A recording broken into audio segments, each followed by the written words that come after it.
In the dead of night, a small-town radio station hummed with life, though no one should have been inside.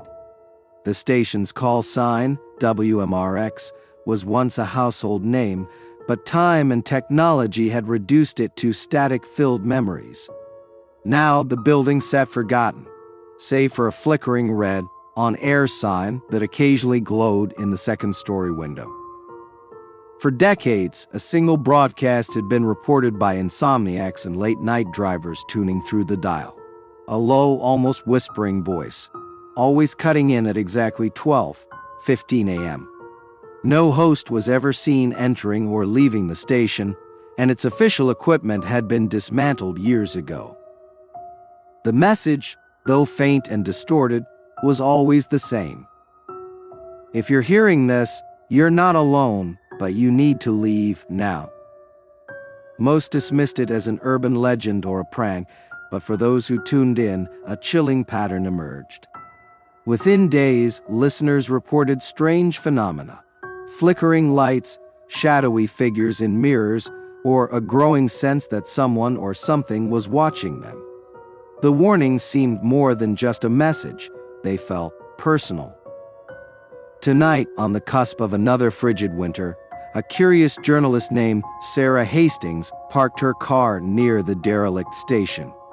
Armed with a portable recorder and a hunger for a good story, she tuned her radio to the infamous frequency, the faint static crackling as the clock ticked toward 12:15.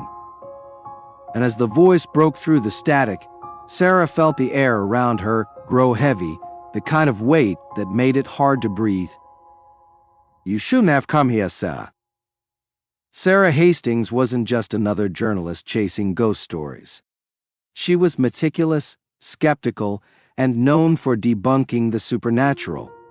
Her last article, a deep dive into a supposedly haunted hotel, had racked up awards for exposing a clever marketing hoax. To her, the legend of WMRX's midnight broadcast was just another tale waiting to be unraveled. WMRX had shut down in the early 2000s after its funding dried up. The building was now a relic of the past, its walls weathered and windows cracked. Locals whispered about its strange aura, claiming to hear faint music or voices when passing by late at night. Yet no one dared to investigate, not after the few who did came back pale, shaken, and unwilling to talk. Sarah, however, saw this as her chance to reveal the truth behind the mystery. Armed with her trusty recorder, a notebook, and a flashlight, she had spent weeks researching the station's history. She uncovered a chilling detail. The last known broadcast before the station's closure was a live interview with a caller who screamed something unintelligible before the line went dead. Moments later, the station experienced a mysterious fire, though no bodies were ever found. As she stood outside the station's rusting front door, Sarah felt the weight of her surroundings. The air was unnaturally still, and a faint sound of static seemed to emanate from nowhere, growing louder as she approached. Her fingers grazed the tarnished door handle, hesitating for a moment. Inside the station was a time capsule. Dust-covered consoles and stacks of vinyl records lay scattered across the room. The walls were lined with faded posters of old programs, their once vibrant colors dulled with age. In the corner, a chair sat slightly askew, as though someone had left in a hurry. Sarah made her way to the broadcast room, her heart pounding with a mixture of fear and exhilaration. The infamous on-air sign flickered faintly above the soundproof booth. She hesitated, staring at the control panel that looked untouched yet somehow alive, its dials glowing faintly in the dark. She placed her recorder on the desk and tuned the room's old radio to the frequency she had memorized. The static crackled, the sound piercing in the dead silence of the building. Then, as the clock struck 12:15, the broadcast began. "If you're hearing this, you're not alone, but you need to leave now." The voice was clearer than she expected, low and deliberate, with an eerie familiarity that made her skin crawl. But before she could analyze it, a chill ran down her spine. Somewhere in the station, a door creaked open. Sarah's breath hitched as the faint creak echoed through the station. She instinctively turned toward the doorway behind her, the beam of her flashlight cutting through the dusty air. No one was there. Her logical mind raced to rationalize. The building was old. Shifting wood or a draft could explain the noise. But the silence that followed was too deliberate, too oppressive. It pressed against her ears, amplifying the soft hum of the radio static still playing in the background. She turned back to the broadcast, gripping the edge of the desk for stability. The voice returned, steady but laced with urgency. "Sarah, you need to leave before it finds you." Her stomach lurched. The voice said her name. That wasn't possible. She grabbed her recorder, rewound the tape, and hit play. The same voice echoed from the tiny speaker, repeating the warning, but this time, her name wasn't there. Confused and unnerved, Sarah leaned closer to the radio. "Who are you? What is this?" she whispered, her voice trembling despite her attempts to stay calm. No response came, only static, until a faint knock echoed through the hallway. 3 slow, deliberate taps. Sarah froze, her flashlight aimed at the open door. The light quivered with her shaking hands. "Hello," she called, her voice breaking. The knock came again, closer this time. Her instincts screamed at her to leave, but her curiosity rooted her in place.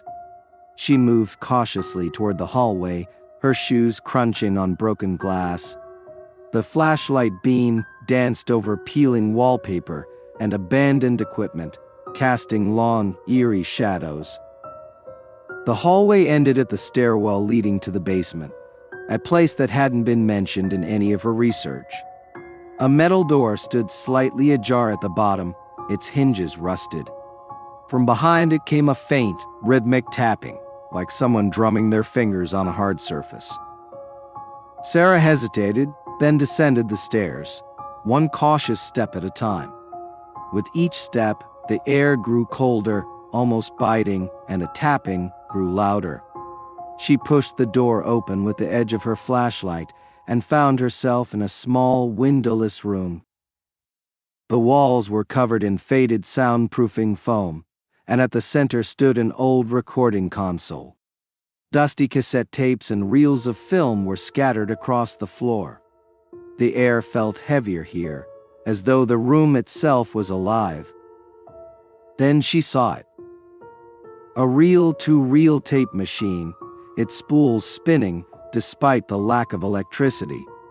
The tapping sound came from the machine, which seemed to rewind and play itself on an endless loop. Sarah stepped closer, her heart pounding in her chest. The machine clicked, and a distorted voice emerged from the speakers. "Sarah, you've heard it now. It knows you're here." A shadow moved in her peripheral vision. She whipped around, but the doorway was empty. She was sure she saw something, a tall, dark figure just out of sight. The voice from the machine spoke again, this time lower and more menacing. "Run." The lights in the room flickered, and the air turned icy. Sarah stumbled backward, her flashlight beam sweeping the room wildly. A shadow detached itself from the far wall, stretching unnaturally tall, its form rippling as if struggling to remain solid. It wasn't human. Sarah bolted for the stairs, her recorder clutched tightly in her hand. The shadow followed, its movements unnervingly silent.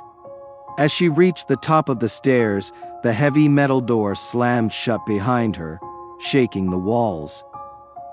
The voice returned, now coming from every speaker in the station. "You should have left when you had the chance." Sarah sprinted down the hallway, her pulse roaring in her ears as the voice echoed from every corner of the station. The walls seemed to hum with energy, the air so cold that her breath came out in visible puffs. Behind her, the shadow loomed larger, its distorted shape flickering like a bad signal, its elongated limbs reaching for her. She burst into the broadcast room and slammed the door behind her, locking it with trembling hands. The old wooden door wouldn't hold for long, but it gave her a moment to think. The radio continued to hiss static, and then the voice returned, softer now, almost pleading. "It can't be stopped, Sarah. You must end the broadcast." Her eyes darted to the control panel, its outdated switches and knobs glowing faintly. The on-air sign above the door flickered, a dim red glow pulsing in sync with her racing heart. "End it? How? What are you talking about?" she shouted at the room, desperation cracking her voice. The radio crackled again, and the voice answered. "Destroy the transmitter, it's how it escapes." The floor beneath her feet began to vibrate, as if the building itself were alive. From the hallway came a low, guttural growl, and then a loud, splintering crack. The shadow was forcing its way through the door, the wood bending and splintering under the immense pressure. Sarah's eyes darted to the dusty transmitter sitting in the corner, a relic of the station's heyday. She grabbed a heavy metal microphone stand and swung it with all her strength, smashing it into the transmitter. Sparks flew, and a sharp, high-pitched whine filled the room. The shadow screamed, a sound so inhuman it made her ears ring. The walls of the room trembled as the shadow shrank, its form convulsing violently. It clawed at the air, trying to resist, but its edges dissolved like smoke in the wind. The voice returned, urgent but relieved. "It's not over, you've stopped it for now, but it will return. Leave this place and never come back." Sarah stumbled back, panting, her hands shaking from the adrenaline. The flickering on-air sign dimmed and finally went dark, leaving her in silence. The door to the hallway hung ajar, splintered and battered, but the shadow was gone. With her recorder still clutched tightly, Sarah ran out of the building, not daring to look back. When she reached her car, the engine roared to life on the first try. She sped down the deserted road, her mind reeling from what she had just experienced. But as she glanced at the passenger seat, her stomach dropped. Her recorder, which she had thought was off, was still running. The playback display blinked faintly, showing a single message.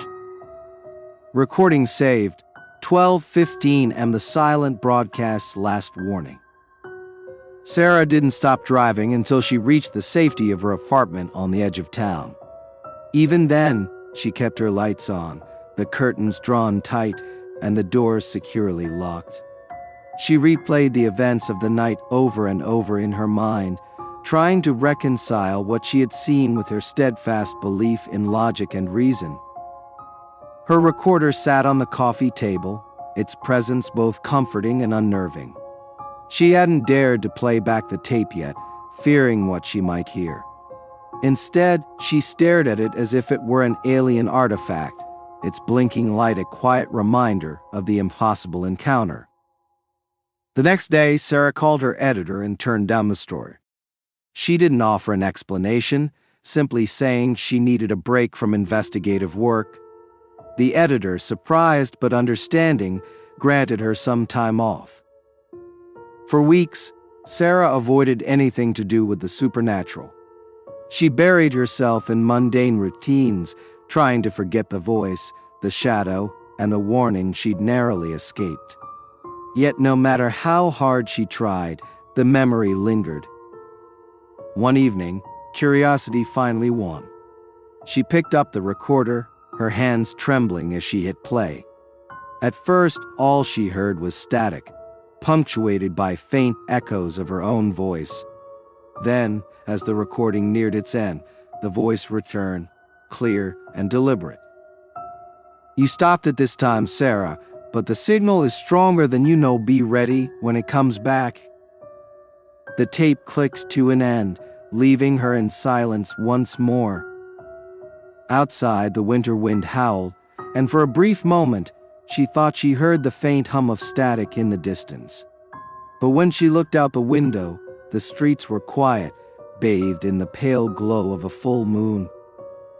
Sarah took a deep breath, steadying herself.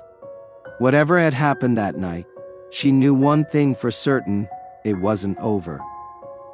As Sarah turned off the recorder and stared into the stillness of her apartment, a single thought echoed in her mind. Some broadcasts are never meant to be heard.